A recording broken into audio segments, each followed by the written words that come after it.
Assalamualaikum warahmatullahi wabarakatuh. Pemirsa, jika ada seorang Habib yang kemudian melawan aparat karena disinyalir bahwa melanggar peraturan, maka seharusnya ini menjadi cerminan bagi kita untuk berpikir kembali.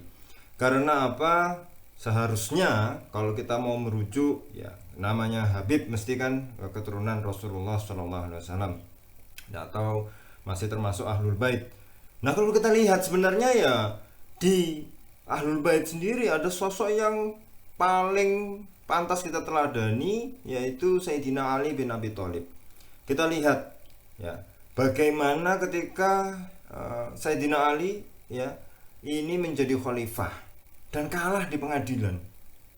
Tetapi beliau mengikuti. Jadi ketika naik unta, baju besinya Sayyidina Ali itu jatuh. Kemudian beliau melihat beberapa waktu kemudian ada seorang Yahudi yang membawa baju besi tersebut. Kemudian dia berkata, "Wahai fulan, itu baju besi saya." "Oh, enggak, ini di tangan saya," katanya orang Yahudi tersebut.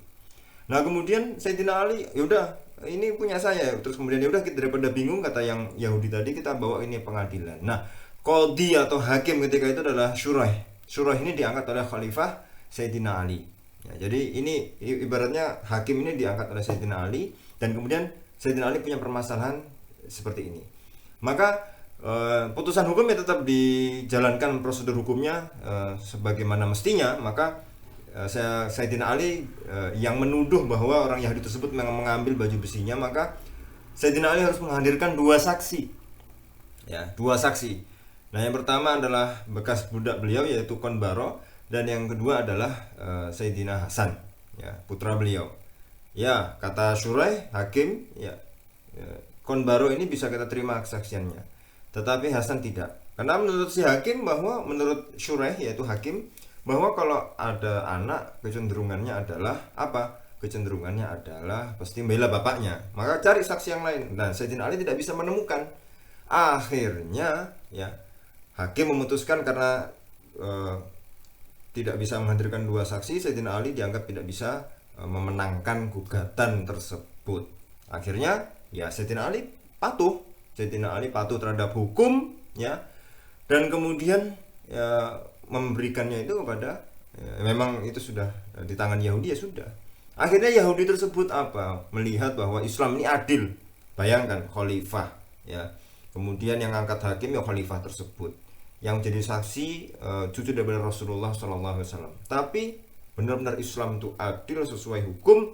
Jadi siapapun sama di hadapan hukum, maka yang menang adalah Yahudi tersebut. Akhirnya dia terkesima bahwa oh, Islam ini memang adil, maka dia justru masuk Islam, dan Sayyidina Ali menghadiahkan baju besi tersebut kepada Yahudi yang masuk Islam tadi. Nah, ini menjadi ibrah bagi kita.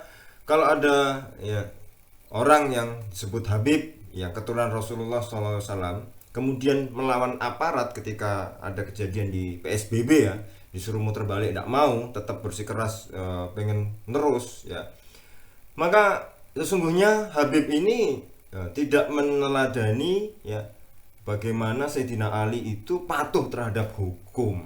Nah, ini menjadi ibrah bagi kita, ya, menjadi ibrah. Seharusnya kalau memang itu adalah nasabnya adalah keturunan Rasulullah SAW, ya juga harus meneladani sifat-sifat, ya, bagaimana Ahlul Bait, ya, itu memberikan contoh, memberikan akhlak, memberikan salah satu sikap, yaitu yang dicontohkan oleh Sayyidina Ali bin Abi Thalib, ya, waktu itu menjadi khalifah, taat pada hukum, ya. Taat pada hukum berarti taat pada aparat. Aparatnya waktu itu adalah hakim, ya. Kalau kita lihat memang Sayyidina Ali itu sangat-sangat adil. Ya, pernah dalam cerita lain ada seorang wanita Arab dan wanita bekas budak itu datang minta sesuatu. Maka diberilah makanan dan 40 dirham yang itu bagiannya sama. Kemudian dikasih, yang bekas budak tadi pulang, yang orang Arab, wanita Arab ini kemudian mau pulang nggak jadi, malah protes. Loh, kok bagian saya sama? Kok disamakan dengan bekas budak? Saya kan orang Arab gitu. Maka kata Sayyidina Ali, tidak ada bedanya, semua sama, ya, keturunan orang keturunan Nabi Ishak, keturunan Nabi Ismail, semuanya sama, kata Sayyidina Ali, ya. Begitu pula juga kita lihat ketika beliau mendapatkan jatah atau hadiah ya dari Isfahan, ya Isfahan itu sebuah kota di Persia. Kemudian beliau membagi 7 dan setiap pemimpin kepala suku itu ambil 1/7 itu dengan rata semuanya sama. Cuma bedanya yang urutan pertama sampai urutan 7 itu dengan sistem undian. Tapi ininya sama, hadiah itu dibagi semuanya sama rata. Dan disinilah kita bisa meneladani bagaimana sifat dan akhlak dari menantu Rasulullah, yaitu Sayyidina Ali bin Abi Thalib, yang itu justru didikan Nabi langsung, ya, didikan Nabi langsung. Jadi beliau ini ahlul bait, jelas ahlul bait, ya, jelas ahlul bait. Nah, coba bayangkan kalau kita ya di saat sekarang ya seharusnya siapapun itu tokoh harus menjadi teladan, dan teladan itulah yang dicontohkan betul-betul di hadapan masyarakat. Salah satunya adalah bagaimana bersikap di depan hukum. Kalau dibilang aparat, balik ya balik, kita menaati hukum, bukan kemudian malah membuat sebuah pembelaan atau aksi yang kemudian itu melanggar hukum. Dan ini bukan kita menghormati aparatnya itu bukan karena aparatnya terus harus dihargai, tidak, tapi kita menghargai aparat itu berarti menghargai hukumnya itu, gitu loh. Jadi hukum itu kan nggak kelihatan gitu loh kan, cuma kita hargai orang-orang yang menjalani tugas mereka untuk menjalankan hukum. Nah, jadi bukan berarti oh ini aparat kita hargai orangnya, kita hargai, bukan orangnya, tapi bagaimana kita menghargai aparat itu. Stressing point adalah menghargai hukum. Nah, itu dicontohkan oleh Sayyidina Ali bin Abi Thalib. Jadi bukan kemudian Sayyidina Ali memecat hakimnya tadi, Syuraih tadi, kemudian atau menggerakkan massa untuk memprotes hakim tadi, atau apa saja yang mengintimidasi hakim tadi, enggak. Itulah ya. Enak betul kalau kita lihat sejarah ini bagaimana Sayyidina Ali dan anak-anaknya, ya cucu-cucu Rasulullah dan Rasulullah sendiri, ya bahkan bersabda, seandainya Fatimah mencuri maka akan saya potong tangannya. Tapi kan tidak pernah Sayyidina Fatimah itu mencuri, ya kan. Tetapi itu bentuk bagaimana tegasnya Rasulullah SAW dalam menegakkan hukum. Maka di hadapan hukum semua sama, ini negara punya sama-sama, ya, negara milik kita semua. Nah, karena kita warga negara yang baik, mari ayo kita hormati aparat dengan tujuan, yaitu maksudnya menghormati aparat itu menghormati hukum, karena semua orang di depan hukum karena itu warga negara sama, ya. Ya kalau mau cerdas, meniru kecerdasan Sayyidina Ali bin Abi Thalib, ya bisa juga, karena beliau termasuk sosok yang cerdas. Ada beberapa cerita yang kemudian bisa kita ambil ibrohnya juga, ya. Kalau waktu itu ada diceritakan seorang perempuan, ya, rebutan bayi, kemudian udah dipotong-potong aja bayinya bagi 2. Nah, ada ibunya menangis. Nah, ibunya menangis ini kemudian ya, diberikan bayi tersebut kepadanya, karena ini pasti ibunya yang nggak tega terhadap bayi tersebut. Ini kecerdasan bagaimana beliau mengolah masalah itu menjadi sebuah solusi yang tidak memberatkan atau tidak membuat masalah baru, ya. Solusinya itu benar-benar bagus. Ada juga kejadian ketika Sayyidina Umar menjadi khalifah, ya. Ada seorang perempuan Arab yang suka kepada seorang pemuda, tapi pemuda tersebut tidak menghendakinya, tidak suka balik. Nah, kemudian dibuatlah telur itu, diambil kuningnya, putih telurnya itu ditaruh di bajunya, kemudian melapor kepada Amirul Mukminin, yaitu Sayyidina Umar, bahwa pemuda tersebut ingin memperkosa saya. Nah, pemuda tersebut kemudian sebelum dihukum, wahai Amirul Mukminin, ya, coba, saya tidak berzina, saya tidak melakukan zina kepada perempuan tersebut. Ayo digali lagi, diteliti lagi, benarkah saya ini? Akhirnya Sayyidina Umar bertanya kepada Sayyidina Ali bin Abi Thalib, wahai Ali, apa yang bisa engkau putuskan terhadap perkara 2 orang ini? Maka bajunya si cewek itu, ya, yang tadi katanya ada, mohon maaf, air mani sebagai bukti tadi dari pemuda tadi, disiram air panas oleh Sayyidina Ali.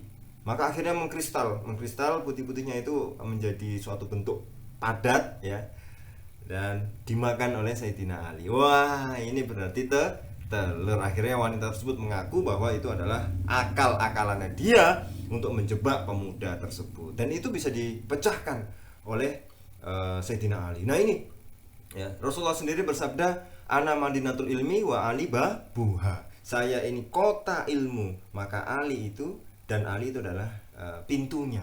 Maka beliau adalah mewarisi kecerdasan, keilmuan daripada Rasulullah SAW. Nah ini kan cerdas bagaimana mengolah masalah. Sekarang gini, kalau orang ya sudah tahu ini PSBB ya kan, kalau pasti sudah tahu dong, mesti akan dicegat ya kan, mesti akan dicegat. Nah dari sebenarnya masih ada cara-cara cerdas lagi yang kemudian kalau kita bisa lolos. Misalnya saya Habib nih ya, saya tulis mobil ini mobil Habib, pasti nggak akan di stop, karena ya paling ditanya oh kemana, ya sudah lanjut, tulisannya ada ini mobil Habib. Kalau bisa pasang fotonya besar-besar di kaca mobil ya, oh ini Habib gitu kan. Ya itulah cara-cara yang ya kalau memang tahu itu bahwa itu PSBB ya mendingan nggak usah keluar kota. Kalau memang pengen keluar kota ya dengan cara tadi saya usul tadi ya, kita meniru meneladani Sayyidina Ali bin Abi Thalib ya kan. Ya kita tulis ini mobil Habib ya kan, terus tempel fotonya besar-besar di kaca depan belakang samping, sehingga polisi pas mau nyegat oh yes itu gak ngerti lah berapa, oh yes lurus lanjut ya, itu kan itu malah apa namanya ya tidak ada masalah gitu loh ya kan, tidak ada masalah ya kalau mau apa ya melakukan sesuatu yang itu merupakan kalau kita bandingkan itu adalah cara supaya tidak menjadi masalah. Nah, kalau memang ya mau meneladani Sayyidina Ali ya sejak awal ya, kalau disuruh balik ya balik, maka tidak akan ada masalah lagi kan gitu, enak enteng. Oh ya ternyata aku nggak boleh ya, ya sudah aku balik, suruh putar balik putar balik, tidak ada masalah toh. Apakah kalau kita seorang Habib kemudian menaati peraturan itu kemudian Habib kita lunturkan? Enggak, justru malah masyarakat respect ya kan, karena ya itu bisa dijadikan contoh oleh masyarakat sekitar ya. Jadi sebenarnya ya bagaimana kita bersikap, kita tidak emosi, kita meneladani Sayyidina Ali dalam hal bagaimana beliau itu di depan hukum itu sangat patuh ya, sangat patuh, bagaimana beliau cerdas dalam menyelesaikan masalah dan lain sebagainya ya. Jadi ya sebenarnya intinya itu bagaimana kita meskipun Habib dan lain sebagainya ya, ini bisa seharusnya itu meneladani ya bagaimana Sayyidina Ali bin Abi Thalib itu yang justru menjadi panutan umat Islam sedunia, ya itu bisa kita contoh ya, karena jelas-jelas beliau Ahlul Bait yang itu sangat istimewa kedudukannya di hadapan Allah dan Rasulullah SAW, dan juga di hadapan kaum mukminin dan kaum muslimin semuanya. Baik, para pemirsa, menjadi cerdas adalah pilihan. Wassalamualaikum warahmatullahi wabarakatuh.